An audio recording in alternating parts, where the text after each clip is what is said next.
Welcome back everybody. एक बार फिर से आपको खुशामदीद कहते हैं सुबह की सोच में, और कुछ पाकिस्तानी क्रिकेट की बात कर लेते हैं। पाकिस्तानी क्रिकेट में जो है नाज़रीन, पाकिस्तान क्रिकेट में अहम पेशरफ्त हुई।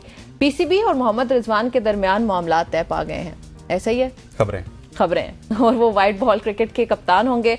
मोहम्मद आमिर की वनडे क्रिकेट में वापसी पर बातचीत भी जारी है हसनैन। दूसरी जानिब अगर हम बात करें तो फ़खर जमान वो ये कहते हैं कि उनका मकसद जो है वो क्या है कि पीसीबी पर तनकीद नहीं बल्कि बाबर आजम का साथ देना है, वो ये कह रहे हैं। अब अगर वुमेन्स क्रिकेट पे आए तो वुमेन्स क्रिकेट में न्यूजीलैंड ने साउथ अफ्रीका को शिकस्त देकर पहली बार T20 चैंपियन बनने का एजाज हासिल कर लिया। बिल्कुल ऐसे। इसके अलावा अगर बात की जाए तो कल इमर्जिंग एशिया कप का मैच हुआ पाकिस्तान और ओमान के माबेन, जहां पे पाकिस्तान ने ओमान को एक बड़े हैवी मार्जिन से शिकस्त दिया है। पहले पाकिस्तान की टीम एक सनसनीखेज मुकाबले के बाद इंडिया से 7 रन से हारी थी, लेकिन अब ओमान को शिकस्त देने के बाद उनका जो नेट रन रेट है, पॉइंट्स टेबल पे उनकी जो पोजीशन है, वो यकीनी तौर पे मुस्तहकम होगी। लेकिन जिस खबर के हवाले से आप बात कर रही हैं, रिजवान के हवाले से अभी तक के खबरें आ रही हैं और रिजवान को शायद कप्तान बना भी दिया जाए, लेकिन कुछ ज़राए ये भी कह रहे हैं कि रिजवान ने बहुत सारी शराइत रखी हैं।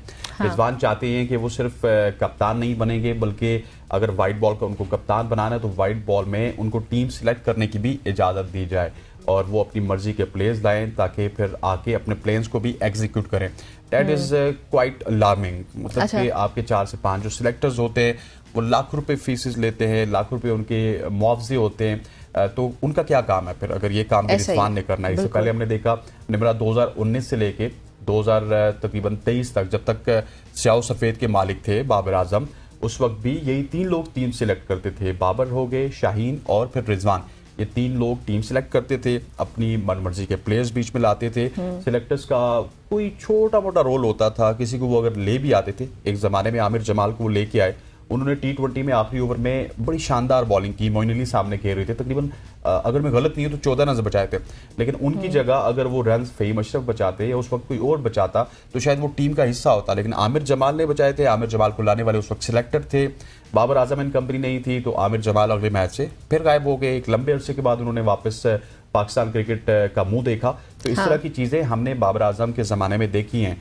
अब क्या एक और नए कप्तान को इस तरह की जिम्मेदारियां देनी चाहिए? वैसे आपसे मैं पूछता हूं कि कप्तान का काम खेलना होता है, प्लेयर्स को एग्जीक्यूट करना होता है। इक्का दुक्का प्लेयर के ऊपर तो वो कह सकता है ये 2 प्लेयर्स मुझे चाहिए, ये मेरे मैच विनर हैं, लेकिन ये तो नहीं होना चाहिए ना कि वो कहे कि 16 के 16 मैंने सिलेक्ट करने। हाँ बिल्कुल ऐसे ही है। वो तो ऑब्वियसली पूरा एक इदारा है जहाँ पे आपके पास बहुत से लोग मौजूद हैं मुख्तलिफ काम करने के लिए, तो फिर एक ही इंसान तो ये नहीं कह सकता कि मैंने ये भी करना है, ये भी करना है। कप्तान की एक अपनी जो है वो जिम्मेदारियां होती हैं, उसको वही अदा करनी चाहिए, और कप्तानी अगर मेरे ख्याल में बेहतर हो जाए तो टीम बड़ा अच्छा परफॉर्म कर सकती है। बिल्कुल ऐसे है। और सिलेक्शन कमेटीज हैं आपके पास सिलेक्शन के लिए, या उसके अलावा हर एक चीज के लिए हर एक मुख्तलिफ शोबा मौजूद है, लोग मौजूद हैं जो काम कर रहे हैं, अपॉइंटेड हैं। बिल्कुल ऐसी है। और रिजवान को भी ये समझना चाहिए कि अगर आपको कप्तान बनाया जा रहा है तो आप दिए गए 16 जो बेस्ट प्लेयर्स हैं उनसे प्लेन्स को एग्जीक्यूट करें, जो आपकी विन रेशियो है वो बेहतर हो। आप बड़ी टीमों के खिलाफ या छोटी टीमों के खिलाफ व्हाट्सएवर जिसके खिलाफ भी खेल रहे हैं, कोई बड़ा इवेंट खेल रहे हैं,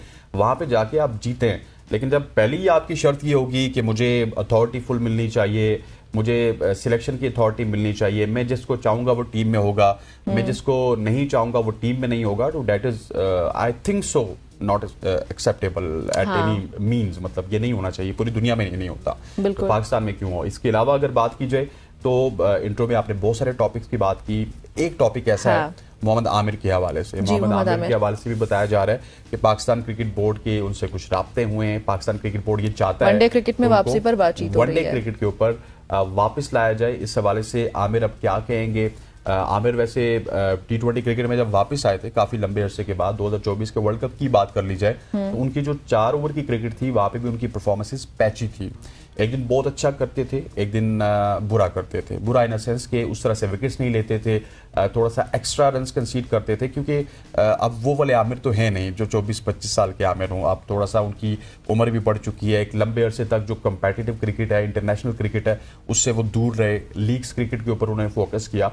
तो मैं समझता हूं कि इसका फैसला आमिर को बहुत देख के करना होगा।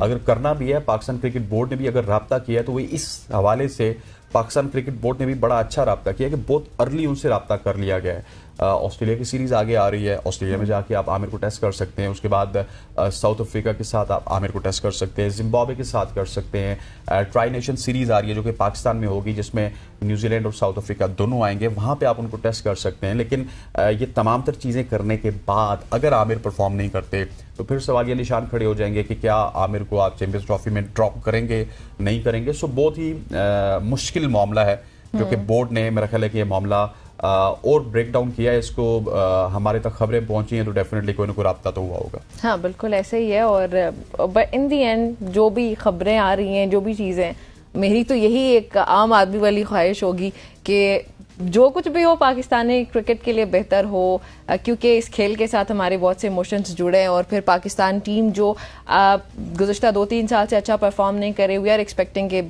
वो अच्छा परफॉर्म करना शुरू कर दे। जो भी रीजन है, जो मुल्तान में हुए थे, वो अच्छे रिजल्ट, जीत चाहिए। और अब ऐसा भी नहीं कि हमें लगातार जीत चाहिए, लेकिन जो एक लगातार हम लोग हार, जी बिल्कुल ऐसे ही है। मेरे कहने का मतलब था कि एक तो होता है ना कि जीत और हार, हमारी लगातार हार की वजूहात कुछ और थी, तो वो वजूहात हट जाएंगी तो जीत हार तो खेल का हिस्सा है। हम अपनी टीम को हमेशा प्यार करेंगे, सपोर्ट करेंगे और उनका साथ देंगे। बिल्कुल ऐसे ही है।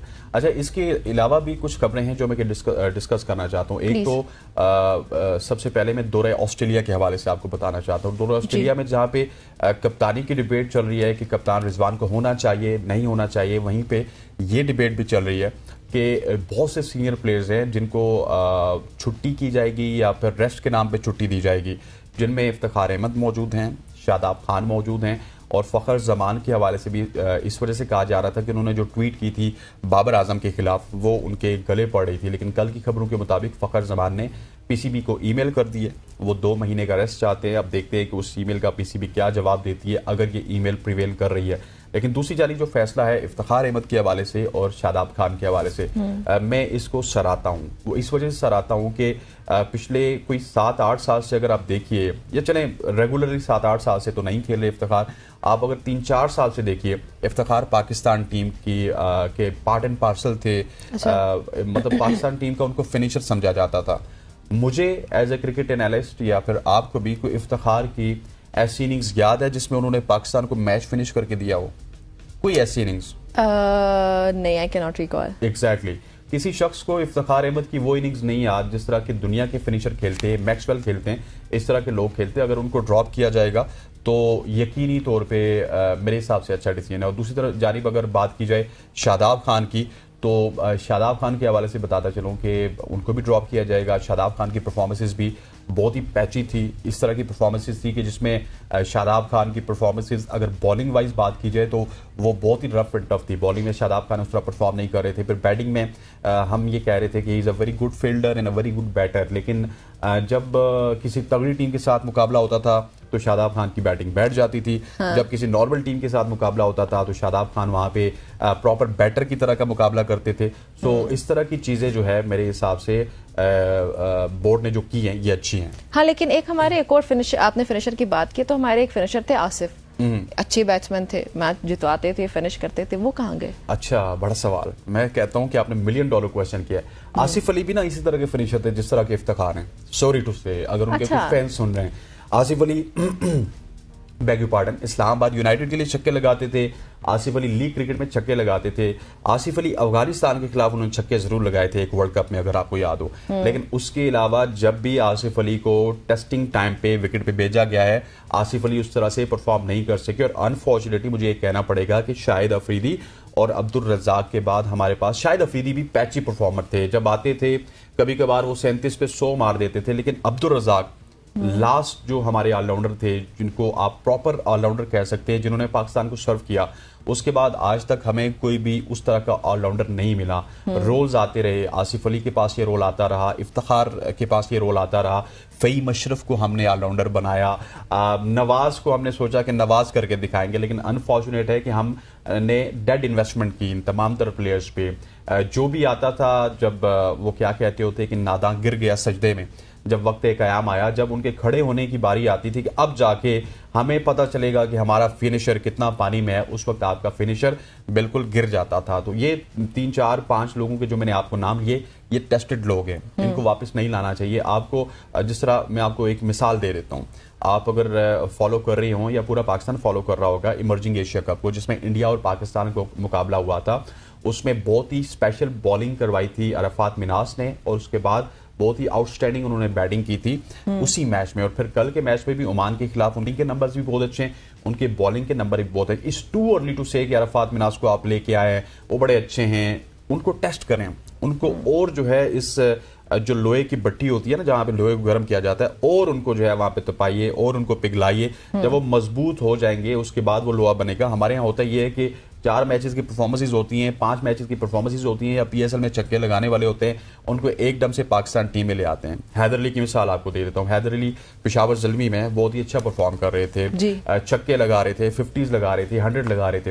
लेकिन जब उसी हैदर अली को हम पाकिस्तान टीम में लेके आए तो हैदर अली से परफॉर्म नहीं हुआ। साइम अयूब की मिसाल ले लीजिए, साइम अयूब पीएसएल में तो सेंचुरीज भी बनाते हैं, 50s भी बनाते हैं, नो लुक शॉट्स भी खेलते हैं, लेकिन पाकिस्तान टीम में साइम अयूब उस तरह से परफॉर्म नहीं कर सके। पाकिस्तान सुपर लीग को क्राइटेरिया ना बनाया जाए तो ज़्यादा बेहतर है, आप डोमेस्टिक को क्राइटेरिया बनाइए तो वो हमारे लिए ज़्यादा अच्छा होगा। मिसबा की मिसाल आपके सामने, यूनुस की मिसाल आपके सामने है, शोएब मलिक की मिसाल आपके सामने है। ये इन्होंने आपकी डोमेस्टिक क्रिकेट में मार खाई है, फिर बाद में ये टेस्ट क्रिकेट के भी बड़े अच्छे कप्तान बने, बड़े अच्छे प्लेयर बने, T20 के भी कप्तान भी यूनुस अच्छे बने, प्लेयर भी अच्छे बने। और इवन शोएब मलिक की बात कर लीजिए तो वो ऑल फॉर्मेट के प्लेयर थे। जिसने डोमेस्टिक में मार खाई है, जो टेक्निकली स्ट्रांग है, वो हर फॉर्मेट में चल सकता है, लेकिन डोमेस्टिक में भी आप इसको रिवाइव कर लें। आप ये नहीं है कि 4 डे की परफॉर्मेंसेस पे आप T20 का प्लेयर बना लें, बल्कि 4 डे का प्लेयर आपको 4 डे की परफॉर्मेंसेस से उठाना चाहिए, ODI का प्लेयर आपको लिस्ट डे की परफॉर्मेंसेस से उठाना चाहिए, और जो T20 का प्लेयर है वो आपको T20 की परफॉर्मेंसेस से उठाना चाहिए। लेकिन उसको थोड़ा सा वक्त दें, उसको बनाएं, उसको डिफरेंट बॉलर्स के सामने खिलाएं, उसको डिफरेंट कंडीशंस में खिलाएं, उसको जिस तरह आजकल इमर्जिंग एशिया कप हो रहा है या फिर अंडर 19 क्रिकेट हो रही है, उसके ऊपर जो है उनको बात करनी चाहिए। बिल्कुल जी। और मजीद बात करने के लिए हमारे साथ अली ताबिश साहब मौजूद है। अली अस्सलाम वालेकुम, वेलकम टू सबकी सोच, कैसे हैं आप? मैं ठीक हूँ जी, थैंक यू। अच्छा अली साहब, ये कि जो पीसीबी और मोहम्मद रिजवान के दरमियान मामला तय पा गए हैं, व्हाइट बॉल के कप्तान होंगे, इस फैसले को कैसा देखते हैं आप? क्या समझते हैं, सही फैसला है? देखें, इन कंसिडरिंग द सर्कमस्टांसेस, और ये बात काफी अरसे से बोल भी रहा था कि probably one of the best cricketing brains in Pakistan right now is Mohammad Rizwan. Form कभी लगी होती है, कभी नहीं लगी होती, लेकिन इंसान के टेम्परामेंट का, इंसान की गेम प्ले से, उसके क्या कहते हैं ओवरऑल थिंकिंग से, उसकी जो अप्रोच से पता लग जाता है कि उसमें जो है ना कितना मादा है किसी को करने का। Rizwan has been a very successful captain. वो केपी की टीम हो, जब हमारे पास 6 टीम स्ट्रक्चर था, वो क्या कहते हैं PSL की टीम हो या ओवरऑल ऑन द फील्ड, हमने देखा है कि जब बाबर कप्तान थे तो रिजवान उनके साथ, उनके बतौर नायब कप्तान बड़े अरसे से जो है वो उनको बहुत चीज़ों में हेल्प आउट कर रहे थे, बहुत चीज़ों में काफ़ी उनके साथ लगे हुए थे, जुड़े हुए थे, जो कर रहे थे चीज़ें। बट ओवरऑल जिससे भी आप बात करें, जिससे भी क्रिकेट की दुनिया में आप करें, हिजाब, जो कि हिजाब जाहिद एक क्रिकेट एनालिस्ट भी हैं, जर्नलिस्ट भी हैं, कमेंटेटर भी हैं अब तो, वो मुल्तान सुल्तान की जनरल मैनेजर जब लास्ट सीजन में लगी थी, उसके बाद उन्होंने एक इंटरव्यू दिया था और उसमें एक ही बात बोली थी कि मोहम्मद रिजवान एक ऐसा इंसान है जो सोचता, जागता, बोलता, जीतता है क्रिकेट। मतलब आप उस इंसान के पास कभी चले जाओ, उसके दिमाग में एक ही चीज चल रही होती है और वो होता है क्रिकेट, और उसमें मैंने अब अगली स्ट्रेटजी क्या करनी है, मैंने इसके साथ ये एक्सपेरिमेंट करना है, मैंने इसके साथ ये एक्सपेरिमेंट करना है। और मैं खुद पर्सनली भी बड़े अरसे से, आई थिंक मैंने शायद हसनैन के शो में भी काफी दफा ये बात की थी कि हमने जब इतने अरसे उनको नायब कप्तान बना के रखा हुआ था, उनको चला रहे थे, और जब कप्तानी चेंज करने की बारी आई तो जिस नायब कप्तान को आप ट्रेन कर रहे थे टू बिकम द कैप्टन, ये डिसीजन पहले क्यों नहीं देखा हमने, ये डिसीजन पहले क्यों नहीं नजर आया हमें कि जब आपने एक इन्वेस्ट किया है उसमें, थोड़ी देर पहले हसनैन ये बात कर रहे थे कि प्लेयर्स में आप इन्वेस्ट करते हो, तो हमने अपने नायब कप्तान में भी इन्वेस्ट किया था बड़ा अरसा मोहम्मद रिजवान की सूरत में। लेकिन जब कप्तान चेंज करने की बारी आई तो मोहम्मद रिजवान का नाम कहीं नजर ही नहीं आ रहा था, विच वॉज स्ट्रेंज।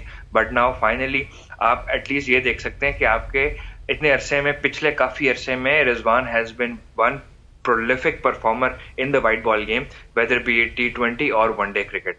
उनकी विकेट कीपिंग स्किल्स पाकिस्तान में अनमैच्ड हैं। वो उनके विकेट कीपिंग के नंबर्स आप उनके उठा के देखें, पाकिस्तान में और किसी के नहीं है। मैं परसेंटेज पढ़ रहा था कुछ दिनों पहले, 97% स्किल रेट था मोहम्मद रिजवान का, and the nearest to him was Sarfaraz जिनका 90 पॉइंट समथिंग था।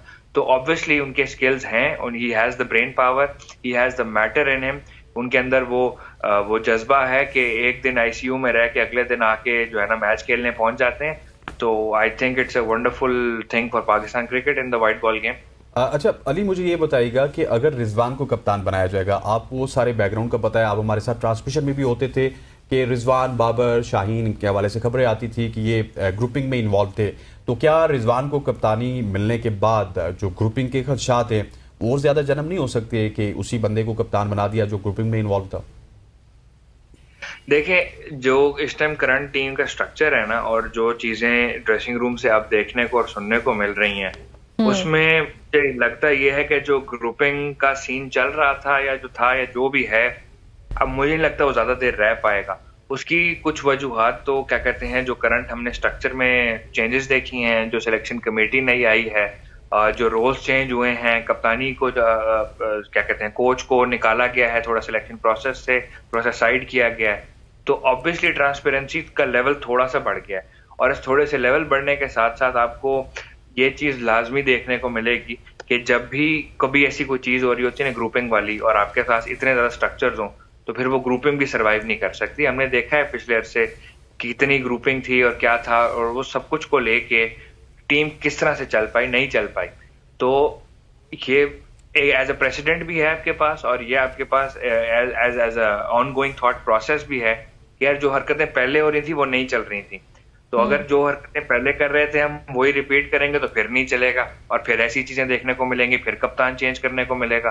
तो all of this, I think Mohammad Rizwan का दिमाग इतना तो चलता है कि वो इस चीज को इस तरीके से एनालाइज कर सकें जैसे हम बात कर रहे हैं। अच्छा अली, ये बताएं कि पाकिस्तान क्रिकेट बोर्ड का मोहम्मद आमिर से वापस राब्ता करना, आप क्या समझते हैं, आना चाहिए उनको टीम में वापस वनडे क्रिकेट के लिए जो राब्ता हुआ? मुझे दो तीन चीजों को लेके ये चीज जरूर लगती है कि यार देखें, जब आपने एक चीज को बना के बात करके साइड पे रख दिया हो, आप उसको रिपीट करेंगे तो वो फिर आपकी अपनी गलती होगी। और हम ऐसा काफी दफा कर चुके हैं कि हम बहुत सारी ऐसी चीजें जिनको हम देख चुके हैं कि उनके साथ क्या होता है, हम कैसे उनके साथ डील करते हैं। It's never nice. We brought Imad back, we brought Aamir back for the world cup, the T20 world cup. We saw what happened. Aamir is skilful. मैं ये नहीं कह रहा आमिर के अंदर स्किल नहीं है, आमिर के अंदर जो है ना जज्बा नहीं है। He is very spirited. He obviously has a point to prove every time he steps on the field. But I think we need to move on. जैसे बिल्कुल अभी थोड़ी देर पहले हसनैन कह रहे थे कि आपको इन्वेस्ट करना होता है प्लेयर के अंदर डेवलप करने के लिए। आप उसको इमर्जिंग कप्स खिलाते हो, आप उनको शाहीन्स के A टूर्स खिलाते हो, आप उनको छोटी लीग्स खिलाते हो, पाकिस्तान की मैं बात कर रहा हूँ, और फिर आप उनको क्या कहते हैं शील्ड खेलने के लिए भेजते हो अगर कोई उनको ले ले, आप उनको काउंटी खेलने के लिए भेजते हो अगर उनको कोई ले ले। हमने ऐसी बहुत सारी इन्वेस्टमेंट करके बहुत प्लेयर्स आए भी किए हैं, वो हमारे PCB का फ्लॉ है। But overall as a team, अगर मैं अभी हसनैन जिक्र कर रहे थे, मिसबा ने ये किया, Misbah invested in players. Misbah ने सईद अजमल के अंदर इन्वेस्ट किया, मिसबा ने अब्दुल रहमान के अंदर इन्वेस्ट किया। जब पाकिस्तान में लोग कहते थे कि फास्ट बॉलिंग ही सब कुछ करेगी, मिसबा ने कहा नहीं, मैं आपको करके दिखाऊंगा स्पिनर्स के साथ। हमने इंग्लैंड को व्हाइट वॉश किया था स्पिनर्स के साथ टेस्ट सीरीज में, और वो भी दुबई और अबू धाबी जैसे कंडीशंस में। तो आप जब भरोसा करते हो, फेथ रखते हो, इन्वेस्ट करते हो, it pays off as well, but it's a long game. Pakistan cricket की इस टाइम की अप्रोच बिल्कुल भी लॉन्ग गेम की नहीं रही। पिछले कुछ अरसे में हमने जितने देखा, पिछले 2 सालों में बदहाली जो हुई है, जो प्रॉब्लम्स आई हैं, all of the things that the PCB has faced, they're all because of planning for the short term. इन्होंने अगले 3 महीने का तो सोच लिया, अगले 1 साल का, 2 साल का, 3 साल का, 4 साल का नहीं सोचा, जिसकी वजह से इतनी ज्यादा प्रॉब्लम्स हमें देखने को। ठीक हो गया। अली ताबिश हमारे साथ मौजूद थे, स्पोर्ट्स तज्जियाकार, जो कि स्पोर्ट्स के हवाले से हमें बता रहे थे। अली, आपका बहुत बहुत शुक्रिया, thank you so much for joining us. ख़वातीन नौज़ात क्रिकेट के हवाले से हमने बात की, पाकिस्तान क्रिकेट में जो आने वाले दिन है उनमें क्या कुछ होगा, इस हवाले से हमने डिटेल डिस्कशन किया। यहाँ पर वक्त हुआ चाहता है एक शॉर्ट सी कमर्शियल ब्रेक का। Will be right back after short break.